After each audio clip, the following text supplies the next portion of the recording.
This is Books for Breakfast, a podcast where we talk about books and writing. I'm Enda Wyley. And I'm Peter Sir. And you're all very welcome to this morning's show. On this morning's show, we have Liam Carson, director of IMRAM, talking about this year's festival. And we interview Reidy about his new book of poems, Clay. But first of all, we have another poet that we're going to talk to, and that is co-host Enda Wyley. Enda, who's not usually in here talking about her poems, but she has a new book out called Sudden Light, published by Daedalus Press. So we thought, why not talk to her on Books for Breakfast? So you're very welcome to Books for Breakfast, Enda. Thank you very much, Peter. Sir, I'm feeling a bit nervous now being on the other end. Yeah, you should be. I noticed because you said something that when you're writing a new book, you can never be sure when you're writing what it's going to kind of end up being about. You say that writing for you is a kind of perpetual discovery, but these poems, they are united by, memory is very important, and you talk about a kind of picture taking or making. So I wonder if you might start by just kind of telling us about that. What did you mean by that? The act of remembering. What does all that mean to you? Yeah, well, actually, you've said a few things there, Peter. One of which is that I never know which way the journey of the book is going to go. I'm not a poet, I suppose, that sets out with a particular theme or project in mind. I suppose, naturally kind of wait for the poems to come, and then hopefully they will come, and then they assert themselves. And at that final stage of putting the manuscript together, if you've been doing it over a few years, perhaps, because for me, there's no rush ever to bring out a collection. I kind of wonder, does the world need another collection of poetry? But when you put the poems together, then you begin to see, oh my gosh, they are actually falling into patterns. And in this particular book, it was strange, actually, how that idea of memory and picture taking, and it's probably because I love to use my phone and I love to capture moments. But equally, I think a poet, the lens of the poet or the eye of the poet can be very visual and very sudden and very instant too. And the memory, you were talking about memory, that memory, like for instance, there's a poem in the book called It's really about looking at a photo that was taken when our daughter Freya was very small. We've had that photo for years, but suddenly in recent times I went back to it and I looked at it. So a memory can stay with you all your life and suddenly assert itself in a poem when you least expect it. And another inspiration, it seems, for the collection was an old photo, talking about photographs, but an old photo of your mother as a 10-year-old child in the late 1940s, and because she's kind of dressed as the Virgin Mary. And I wondered why this specific image, your mother standing on this large colander with her hands raised in prayer and an angelic face, why did that become such a powerful catalyst for exploring her life story? I suppose, when we think of people, we often see a visual. Well, I see a visual thing. I remember something. It's always quite vivid. I think it comes from the fact that my parents always at weekends would drag us into galleries. So I always loved the visual. So as a child, I'd lie on my tummy on our swirling 70s carpets and I'd flick through our photo albums that my mother had meticulously dated. And that photo of her as a young child, anybody, if they saw it, would go, what is she doing at the age of 10, standing on a colander that the nuns have put her there? They thought she had quite an angelic face and they thought she looked like the Virgin Mary. So she was put standing there. So yeah, that memory came back to me when my mother died, and I wanted to record her life through snapshots of photos of her as a young child and woman. And that indeed is one of the poems, a 7-part series of short poems, which is kind of central to Sudden Light. The other thing that's there is that the poems are inspired by visual art. Visual art plays a big part. I'm thinking of things like 16th century painters like Luca Signorelli. Modern artists are there, like James Hanley is there, John Lavery. So I'm wondering, that sort of ekphrastic tendency, I suppose, responding to visual imagery, whether photographs or paintings, that's obviously a big influence, is it? Yeah, that always happens to me. If I go into a gallery or I see something, I just get this huge response. Like there's a poem in response to the John Lavery exhibition in the gallery at the National Gallery of Dublin, or there's a poem which is in response to a painting by James Hanley of a man dangling over the river in Dublin. He's just dangling up in the sky. And I just sort of was so instant, the response that I got to that painting, that the poem came. So, yeah, I love anything that's visual and sudden. In fact, I'd probably love to have been a painter if I could, but instead I try to make marks with words on the page. What do you think of that, Peter? Yeah. But also, it's not just painters. I can think of other artists out there, like writers. I mean, for instance, there's a poem called Happiness, which is written in praise of Mary Lavin. And again, it's inspired by another photograph by the photographer Evelyn Hoffer of Mary Lavin, which we saw, and is still there in Mary Lavin Place in Dublin beside the canal. Yeah, that's right. So, I didn't realise actually that huge photograph by Evelyn Hoffer was hanging in the Mary Lavin Place. I don't know where I was, because there was the opening of the first ever public place in Ireland named after a female writer, but I must have missed that one. So it was lovely to come upon it by accident in a way. And then that shock of, I suppose, I was just shocked by it. I thought it was absolutely stunning portrait because it's so large, and fair play to iPut for doing that, for creating a space in memory of this amazing short story writer. And also I accidentally bumped into, actually, a lot of coincidences can happen when you're getting towards the final stages of your book, and I by accident bumped into the photographer Amelia Steen when I was walking towards the Mary Lavin photo that day, and she brought me actually to her house, and she showed me a book of Evelyn Hoffer's photographs, and then I in turn looked at Amelia Steen's photos, and that's how come I ended up with the photo on the cover of my book here. So Mary Lavin, Amelia Steen, Evelyn Hoffer, all these women, they all seem to come with the blessings of a book cover and a new poem for me. So I like when that kind of instinctual thing happens. And I wonder, the book obviously the book is called Sudden Light, which comes from a painting as well. And I wondered maybe that would be a poem to read to finish off this section with. Yeah, I don't mind. I'd like to read that then. It's the very first poem in the book. And so also the idea of light plays a very important part in this collection, because in a way I suppose painters need light. When you're taking a photograph, it's about light. I like to think that poems can celebrate the world, and there will be light in the poems as well. I was influenced as well by reading a poem by Adam Zagajewski about the painting The Calling of St. Matthew, which is a Caravaggio painting found in the French church in Rome, and the Chiesa di Francesi. And this, I suppose, this poem brought me back to a memory of my own mother. She had been in Rome, and I remember when I was a young child, she told us of how she went to the church, she put the coins into the meter, and suddenly the dark nave lit up, and she saw the Caravaggios. So this is my title poem. And Peter, thank you for interviewing me. This is a novel experience for me, who's normally interviewing other poets and writers. This is Sudden Light after Adam Zagajewski. So much has come my way.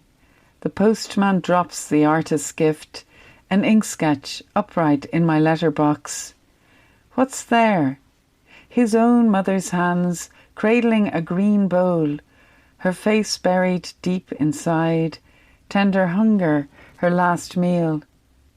Later the sons of Found Ball, Ardagh chases across the ivy garden's sunken lawn, over the grassy hump of the disused air raid shelter in Merrion Square.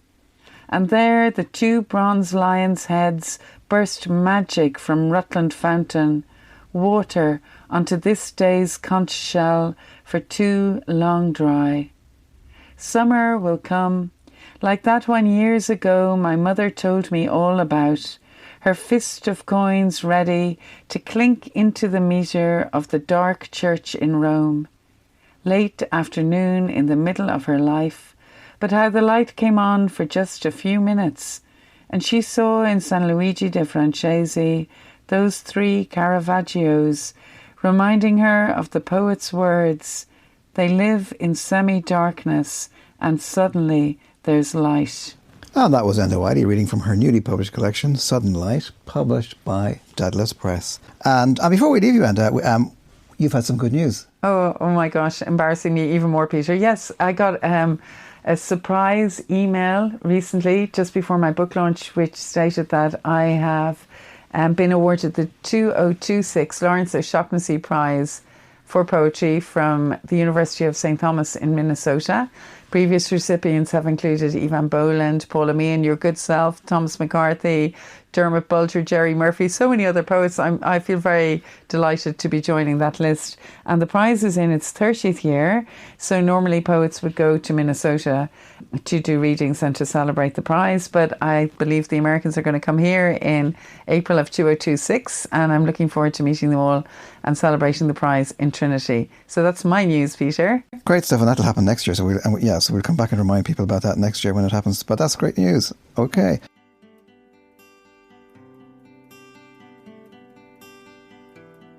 So, fáilte seach ag bud cléile Liam. I'm delighted to be joined this morning by Liam Carson, director of the Irish Language Festival IMRAM. 21 years, if I'm not mistaken, Liam, and still as strong as ever. Can that be true? Is it actually 21 years? I kind of lost count. There was a whole debate about whenever we announced our 20th anniversary, whether it was the 20th or the 21st. So we were founded in 2004 anyway. So we're now in 2025. So I suppose that's 21, which I suppose is the age of maturity and sense. Great. I mean, well done on that. And I'm just kind of, I don't know, I'm just wondering, and maybe I'm thinking of the recent presidential campaign and the role of Irish in it. And I'm just wondering, has something shifted in the culture around the Irish language? I mean, the way that young people are seeming to embrace it more. And I'm thinking of music. I'm thinking of the kneecap effect. I'm thinking of the influence of the much missed Manchon Magan. Just a general, more positive feeling. I think so, absolutely. I mean, I thought it was very interesting. There was an article in the Irish Times last week where they interviewed 35 people, first-time voters, or voters in their 20s coming out of a polling station. There were 35 of them. They asked them what their reasons were for voting for Catherine Connolly. 29 said the Irish language. And I think it was a huge factor in the presidential election, because I think there's a new generation out there in their 20s and they don't have those sort of post-colonial hang-ups that previous generations had about the Irish language, or they don't have that attitude, it's all about peg, or it's been shoved down our throats. In a way, I think what's happening is that there's a revival of the Irish language which is coming from the streets. As George Orwell says, hope lies with the proles. It's not coming from the academy. And a lot of people have been talking to me of late, saying that there's, for example, in terms of literature, there's a whole spoken word phenomenon that's taking place in the Irish language now. Also, you've got, for example, the storyteller Anthony Gallagher was saying to me recently, like up in Donegal, there's a huge interest in storytelling, in learning traditional storytelling from Guy Dore, etc. You've got the kneecap thing is obviously a phenomenon as well, but you've got other sort of spoken word poets like Seamus Barrow Sullivan, and we're going to have an event at IMRAM this year, which is focusing on hip hop and spoken word poetry in Irish, and there's a huge interest in that. Also, Conor na Gaeilge have been having, Ompio Murcha, who's created that for me, he also runs sean-nós singing groups in Conor na Gaeilge, and there's absolutely jammer to the door. So it's not just people learning to speak Irish or speaking Irish without hang-ups. They're actually going in deeper. They want to learn more about the culture, so they're learning poetry, they're learning song, they're learning dancing, and so on and so forth. It's an entire thing. It's an entire package. It's not just one thing. And do you know, is that reflected in the audiences, in the kind of people who are coming to IMRAM over the years? I mean, do you notice any shift in that? Yeah, I mean, one thing that IMRAM has been going for 21 years, as you say, and a while back we were getting worried about our audiences in the sense of, the audience was getting older. But that started shifting in the past 2 years. Whenever we did do a night in the Grand Social last year, we had Sexy Tag, the singer, so he's singing Donna Summer in Irish, but we also had a whole rake of spoken word and new poets. We had Leisach Ní Christalva, who's a wonderful new young poet who's deeply immersed in the tradition, is writing absolutely extraordinary poems. Then we had Julie Goo from Cork, who was performing with backing tracks. We had Marcus McAneill playing, reciting poetry then with guitar backup and so on and so forth. And on the day we're sort of going, where's the audience? But not many people bought tickets beforehand, but not everybody necessarily buy tickets beforehand. And on the night, just crowds came in, just in waves of people coming in that night in the Grand Social, and it was absolutely jammered, and they just listened really attentively to the poets, and then they were all dancing at the end of the night, and the audience were all in their 20s and 30s. So there is a shift, and we are trying to, get in touch with that whole sort of demographic, because and it's a wonderful thing to see. On to some of the highlights of this year's festival. I mean, and on to the resolutely unsexy Egon O'Rahilly, because I remember I'm there looking at this because I'm remembering my kind of leaving cert as Fadalum, Iha, Earloch, Gon Stone, Gon Shrown, Gon Cata, Gon Ween, Queer, Na Buv, Na Yan. And yet he's such a crucial figure in the kind of the history of Irish language poetry, and he's there kind of right at the cusp of the terrible kind of decline of kind of Gaelic culture. But you got a whole evening, Gilla na Gilla, based on his life and his work put to music. Can you tell me something about that? Yeah, no, it was actually Lorcan McMahuna who's created this project. He actually came to me about a year ago about it, and he was doing a rehearsal of it, and he invited me along. There was an invited audience. So there was Lorcan with Martin Turish and Eamon Galdu, and they performed, the work in progress, and I was absolutely stunned by it because Lorcan is an amazing singer. He also has a deep understanding of poetry and literature. He's worked on a lot of poetry come music projects over the years. And as you say, O'Rahilly he's a titanic figure in Irish language literature, or in Irish literature, full stop. I mean, because he's mapping cultural shifts, linguistic shifts, political shifts. He creates the Aisling, as a political form. There's a depth of language and poetry. I mean, you're talking about bardic poetry, essentially. So he's that, and as you say, he's at the cusp. So that means that's important. On the one hand, yes, we're doing the modern hip hop and all the rest of it, but it's very important that there's an unbroken chain of Irish language poetry, and here is a central figure in it. You can't talk about English language literature without talking about Shakespeare or Milton or Blake. So with Irish language literature, you can't talk about it without talking about O'Rahilly. So we're going to have that in Smock Alley, and Lorcan will be singing. He has composed new music to go with the poems, and it can be difficult for some audiences to understand. So in this case, we will have the lyrics on a screen so that people will be able to follow it easier, because you're talking about complicated, dense Irish, whatever. And it's coming from another era, so it's important for people to actually see the words. So we're going to do that with this particular performance of Gillia na Gillia. I'm looking forward to that. Sticking with poetry, though, because I'm sitting here, and in front of me I have Dánta idir cheann agus nua by New and Selected Poems by Anya Ní Glynn, with translations by Theo Dorgan, and I'm seeing that you have an interview with Anya. It's Michael Cronin, I think, is interviewing her as well. So from Egon O'Rahilly to a contemporary poet. Yeah, I mean, the thing about it, Anna's been a very, very, very important figure in modern Irish language literature, both as a poet and as a children's writer. She was the laureate in Nog between 2020 and 2023. She's been a broadcaster. She's won a whole rake of awards for her work. And in her poetry, I mean, the whole thing about it is Theo, who's translated, says, it's direct, it's human, it's insightful, it's witty, sometimes wicked, always compassionate and brave. She's a very outspoken voice. So we're absolutely delighted that we're going to have her.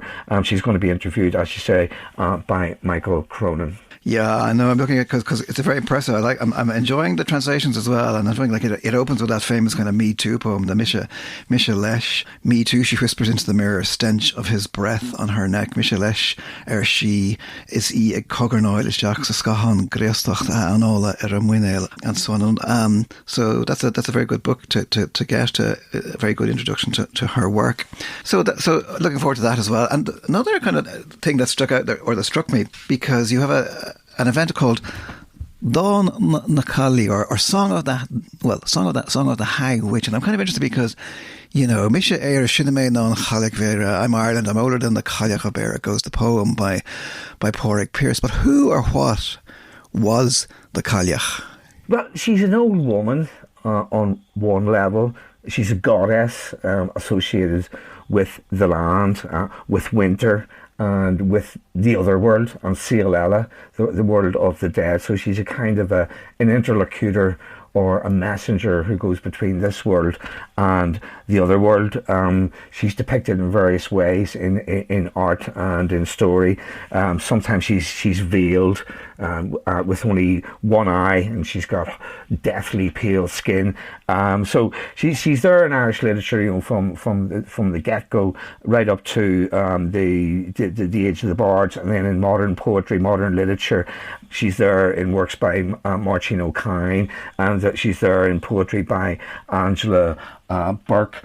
And you know, there've been then in Cailleach Vera, there've been numerous versions in English as well of that work. You know, so it's still the figure of the Cailleach still resonates in Irish poetry, whether it's in English or in Irish. So I knew that there were various poets out there who sort of had written some poems about the Cailleach, or who were interested in the Cailleach. So we have a various poets as well. You know, we got Ethne Galchor, who I mentioned earlier on in the interview. She's based up in Donegal. Now she's deeply immersed in the tropes of storytelling. So she has a new piece that she's written about the Cailleach, and you know, she really does draw on actual Irish language, you know, folklore stories, you know, from her own area, Gidor, in Donegal. Then we have Drina Nichinedja, who'd written some poems as well about the Cailleach, and I mean, Drina's just a mesmeric presence on stage. She's been involved in a number of IMRAM projects over the years. She wrote a response to the poetry of the American beat poet Darren de Prima last year. So we've got her as well, and then Líseach ní Chostalva. Then I mean, the Cailleach, you know, not only appears in Irish language but also in Scottish Gaelic poetry. So we've got Katrina Lexi Campbell as well, with again, you know, focusing on the Cailleach, the Hag Witch. And then my manager, Magellan Icarican, came across a wonderful singer called Rush, who comes from Fermanagh up north, and she's been getting a lot of attention in the media recently. She performs with strange dynamic costumes.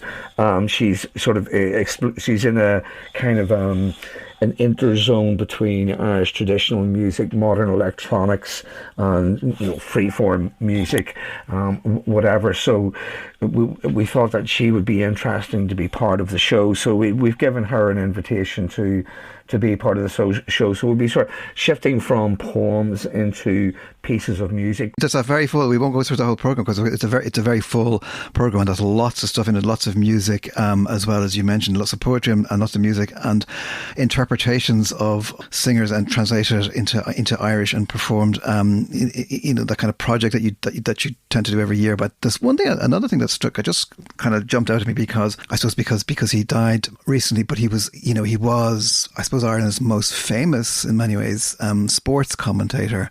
This is the famous Micheál O'Maraherty, and he was like the voice of the GAA for many people for probably 60 years or more, and he features in this year's programme too. So can you just maybe mention that? What's going on there? Even if you weren't interested in sport, I mean, you could listen to Micheál on the radio or TV, and it was thrilling, and he was witty and he was funny. He had a sense of locality. He knew who all the players were, where they came from, what families they were connected to, what their personalities were. And I mean, as Michael D. Higgins said, sometimes his commentaries were as exciting as what was actually happening on the pitch. So he was a poet. So we decided, he's Bart na Parka. He's the poet laureate of the GAA, and poetry exists in all kinds of different forms. That there is poetry in the speech of people, and you can have poetry inside a sports commentary. So Magella's gone in touch with a lot of different people. For example, now there's Colin O'Snoddy from Keeley, who used to be a footballer and is deeply immersed in sport, and he was just absolutely delighted when we said to him, would you like to do something? So he he's kind of composed a piece which is based on commentaries that Michael did over the years, and we've got Alan Titley. Alan is just a wonder in Irish language literature. He's one of the wittiest and funniest writers you could possibly come across, and he's an obsessive aficionado of Gaelic sport. He knows everything about Gaelic sport. So again, he's working on the piece at the minute. We just got a whole series of poems that came in from Alvin Garvey as well, which are just absolutely and utterly beautiful. And then we've got the spoken word poet Colin McGarrett, who's a sportsman himself. He's out there on the field, and he's deeply embedded in GAA culture. So he's composed a piece as well. We'll have archived recordings of Michael. We'll have photographs of him, in the commentary box in Croke Park, and photographs of him with his family and all the rest of it. So I think one of the things that IMRAM has always wanted to do is to connect with diverse audiences, and I think people normally oppose literature and sport, but there's no reason why the two things can't be fused together. Because it's always been there in Irish language poetry. Liam O'Merkle used to write lots of poems about hurling. You have poets in English like Paul Durkin who would write about sport. So the two things are not mutually exclusive, and in fact they can come together very nicely. Excellent. So thanks very much for coming to the breakfast table with all that information, Liam, and good luck with the festival. We look forward to that. Look forward to getting into to see some of those as well. Good meeting, Mike. And thanks again to Liam Carson for coming in to the breakfast table to talk to us about the festival IMRAM, which will be held from the 8th to the 23rd of November. And you can get full details, as he said, by going to the website imram.ie. There's a feast of activities there for your delectation. And in the meantime, as an appetizer, here is the inimitable Micheál Ó Muircheartaigh.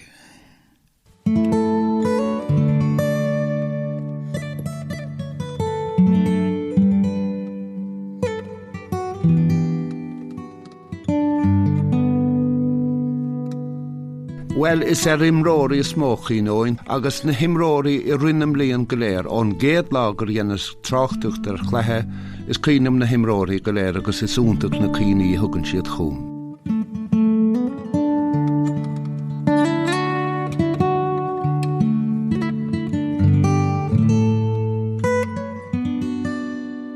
Ach ní léon rud cinnte faoi chléthe canis nó éon chléthe eile, tarlaíon rodaí. Ní bhuan tú éon rud gan an tá bheith ingin é éigen den émart úraig.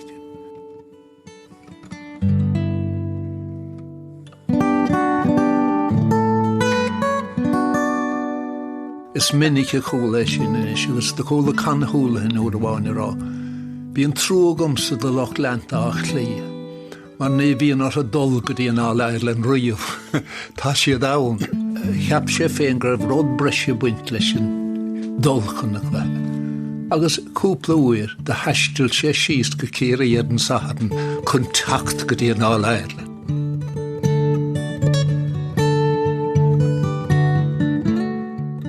Agus dína a hagan. Notes from a daydream. The air becomes still as if settling to receive. Songbirds are silenced mid-chorus. A strange peace falls from another time. Melancholy spreads its liquid wings in anticipation of memories stalking. Across the woods, a hush as the sky darkens. Soon the mountains are enshrouded. Curious flakes arrive like shredded dreams. Look south, green fields gleam in lurid sunshine. North, a white world released under blue sky. As subtle as the discovery that time has borrowed youth and given back old age. And that was Ger Reidy reading Notes from a Daydream from his recent book of poetry, Clay, published by Arlen House. So it's wonderful today to leave Dublin and go west to talk to Ger. Here is a poet whose work springs from the fields of Mayo but reaches far beyond them. A farmer, engineer, a poet of Sophistication. He weaves rural memory with, I suppose you could say, modern unease, shaping poems that are as rooted in the soil as they are alive to everything from music to film and the wider world. Influenced by poets like Louis MacNeice, Philip Larkin and Derek Mahon, Ger's work carries grit and lyric grace. His is a voice grounded in place, yet alert to the shifting future of land, of family and climate. And Ger Reidy, you're very welcome to Books for Breakfast. Thank you. It's great to be on Books for Breakfast. It's a podcast I've admired for some time, and great to be invited on. Yeah, it's great you're here. Well, to begin with, Ger, the poem you just read, listening to you read it there, it's so in tune with the natural world. And it's no wonder really that it is, as the rural world, I know, is very integral to who you are as a person. You grew up on a small farm in Mayo, a world that you've compared to Patrick Kavanagh's. So I was thinking about cattle fairs, potato fields, livestock. This is really vivid rural life, and it's clearly fed into your imagination and work. And it inspires you, I'd say, does it? Well, it does. You know, when you grow up in a small farm in rural Mayo in the 60s and 70s, it leaves an indelible mark on you. And, you know, growing up in rural Ireland then was a complicated place. And, you know, the school system was kind of bleak, and there was enormous amounts of corporal punishment in school. So I think I disconnected at a very early age from much of that brutality that was kind of endemic in our society. And I became a kind of a dreamer, I think, in many ways. I would go down the fields and sit on a rock and look at the sky and admire the clouds coming in off the Atlantic. And that's really what that poem is about. It's about basically just about a shower of snow. And, you know, I would observe for hours the way the landscape would change with the weather. And I became a person who can read the sky, a bit like that book, the title, I Can Read the Sky. So my childhood was kind of bleak and a bit monochromatic, and I think I escaped from that through nature, I think, you know. And of course, after college, then you went on and you began to work. And I was thinking many poets have worked in other jobs, like Miroslav Holub was an immunologist, or Thomas Transtromer was a psychologist. Philip Larkin was a librarian, and we'll get to talk about Larkin later. But you yourself became a civil engineer, and you worked with Mayo County Council for nearly 40 years, and all the time you were farming away. Can you tell us a bit about that time in your life? Well, I got married relatively young, in my early 20s, and then I got this post as the town engineer for Westport and subsequently in Castlebar. So I had to wear a tie and look very respectable and be an honourable member of the community and all that type of thing. But I was all the time kind of scribbling poetry, and I was also farming. So, you know, you might be pulling a calf the night before, and then you'd have to put on a tie and go into work and be this town engineer then during the day. So there was a lot of kind of contradictions there at the time. But one time I met Dermot Healy, who became the writer in residence from Mayo, and I gave him a few poems, and he said, you better stop being that bloody town engineer or the town clerk or whoever you are and start writing poetry, he said to me in jest. And I said, well, I've got commitments, I can't do that, Dermot, you know. But he made a big difference when he came to Mayo, because he encouraged so many people, and he was one of the first people who published me in that famous magazine called Force 10.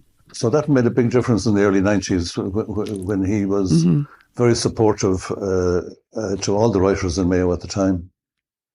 Yeah, that's brilliant that he was there. I remember Force 10, and also Dermot himself was a force, wasn't he? He was indeed. And of course then you kind of kept in touch with him though, did you, Ger, then? Because then when he moved to Sligo, did you still see him there? Oh, I did. I regularly went to Sligo, and it was the publication of Force 10 on an annual basis was a big event, you know, and to be included there was great support to me before I got my first collection published in 98, you know.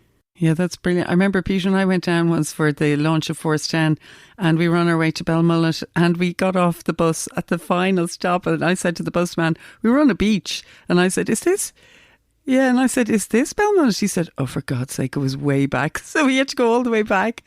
And then we met Dermot and everyone, and they were going, what were you doing? You know, what, you were so late. But anyway, I loved meeting Dermot Healy, and what a brilliant writer. So that was a great writer for you to meet. Great bit of luck there. You said the word contradiction. It is a kind of a contradiction, isn't it, that you're there pulling calves out and then you're going to work the next day. But did they they must have fed into each other in a way, didn't they? The farming and the poetry, and the work. I mean, work, it can help, I think, the writing, I think. It kind of did. Well, it helped my short stories. I certainly brought a collection of short stories out a while back, and I had lots of, I suppose, material for short stories there, but there was always kind of contradictions and absurdity in my life from a very early stage, and I think some of the absurdity kind of filtered into my work, because it didn't. A lot of my life didn't make sense, I think my father was a similar attitude to life. He would kind of laugh it off, so to speak, because he couldn't really find any kind of linear progression in it, that made any sense sometimes. Yeah, it's interesting. I suppose listen to rock music and listen to Shostakovich and being a town engineer and being a farmer, and then I had a guest house for a while as well. So there are a lot of things happening simultaneously. There's so much going on, and that thing about the farming again, because I mean, climate change, for instance, is a huge concern to you, and you've put that concern into action. Becoming an organic farmer, planting 14 acres of hardwoods, mostly oak. And I just wonder, like, all that commitment to the future of the land, to the extent to which that also affects your poetry. Well, it does. It's kind of absurd again because, our advisors came out 40 years ago and told us to bury all the walls and knock all the trees and make proper land out of it. And then 30 years later, they came out to us and said, well, plant up the trees and put back all the walls again. But of course, you cannot do that. But in my own way, I'm trying to contribute something to the environment by planting much of my land and being sensitive to the environment because, climate change is happening and it's happening all around us all the time, and it is an existential crisis, Yeah, it is. Yeah. I mean, even I was listening to Robert Redford, who's just passed this week, and speaking about that exact thing as well. What are we going to leave our grandchildren, our children? So it's great that you're actually doing that you're planting the trees. Also, I loved reading your poetry because you've got a great eye for detail. And one poem that I really liked was a poem called Remission. I thought it was a very elegant observation of the natural world and the joy that it can gift us. So I was wondering, Ger, would you mind reading Remission for us? Well, indeed. I'm asked to read that poem regularly at a cancer care event, and they seem to think that it hits the spot, especially for people who are battling with ill health. And indeed, my own sister passed away. She just got a month's notice there last year. So, cancer affects us all, and it comes like a thief in the night, as I say. And I suppose the poem really is about gratitude and celebrating the day and the moment as best we can. So I'll read this poem, Remission. These are the days, finite, long glorious evenings, I feel no pain. Chestnut and whitethorn in reckless display, birdsong flinging notes into the sky, I know it's transient. A breeze scars the lake, heat of the sun, the sky tossing clouds, rain on my face, the scent of mother's old rose bushes. The world spins to make the night, but for now, this is enough. Another May is building towards the solstice, another chance to be. I whistle a tune of praise and gratitude for everybody and everything, for all of this, allowing the senses to feed into the unlimited joy of awareness. Thanks, Ger. And just to get on to reading now, because you've mentioned Louis MacNeice, you mentioned Philip Lark and Derek Mahan as being poets that have influenced or inspired you. And I just wondered, what is it about their work that speaks to you? Well, it was a bit like discovering Chopin when I was a 14-year-old. I thought this is the first poet that I've ever heard, and probably still one of the greatest poets that I've ever heard. And I do believe there's crossover between art and music and literature all the time. And I think when it came to Mahan, the first book of poetry I bought was Irish Poets, 1924 to 74 by David Marcus. And then I got this great book called Poets from the North of Ireland, which is falling apart, but was my Bible for a long, long time. And then I discovered Derek Mahan, which is one of my favourite books. And when I read Mahan, I thought, well, this guy is resonating with the world that I live in. and of course his great poem about at the graveside of Louis MacNeice. And I listened, I read words, I read lines like late afternoon lambency informing the deal table. And I thought, this is the world I want to try and capture. It's a bit like somebody playing handball, you know, when the ball is spinning in midair and they capture something and just kind of give it a name and roll out the ball flat as they do in a handball alley. I wanted to do that with words and with things that were amorphous and invisible. And I think I liked what Mahan did. He tamed something that was amorphous and invisible and gave it a name, and that's what inspired me to start writing.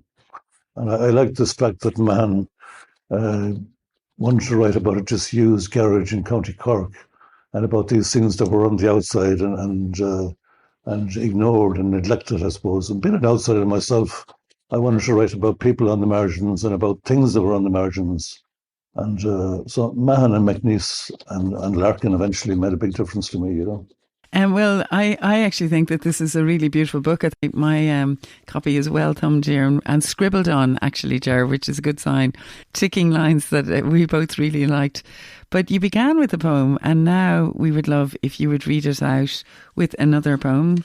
It'll be sadly the last poem we're going to read today, but it's called Immigrant, and it's a really fine poem. If you want to lead us into it, maybe tell us a little bit about it, Ger, and then read it for us.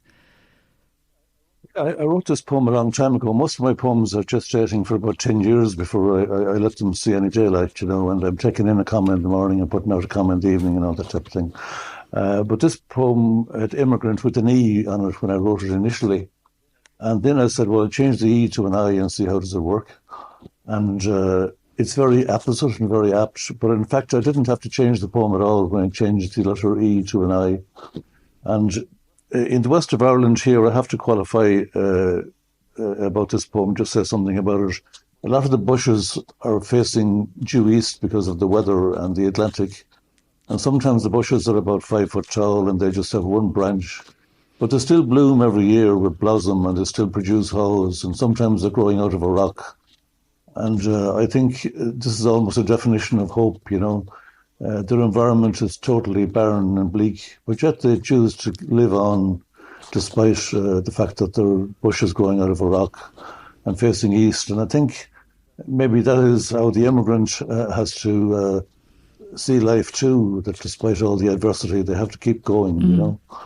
And like the Irish immigrants did in England, because, you know, most people in the west of Ireland, we think it's normal for everybody to leave here. And I don't think it is normal at all, really, but we think it's normal. You see, our population here has gone down from 390,000 to 130,000 in the last 180 years. So this poem is about immigrant with I, and it's about people coming in here and how they could possibly kind of deal with the adversity, you know. So I'll just read it, Immigrant. He wakes, his bed on the high seas, drifting beyond the lighthouse, memories or headlands fading, his childhood a life jacket. He stumbles to the upstairs window. Outside in a gale, the dustbin tumbles with last year's Christmas tree. On the horizon, a glimmer from an iron dawn shatters through a bush on a rocky outcrop. Gnarled with only one branch facing east, it confettis a derelict quarry with blossom. This reckless forgiving hauls him ashore.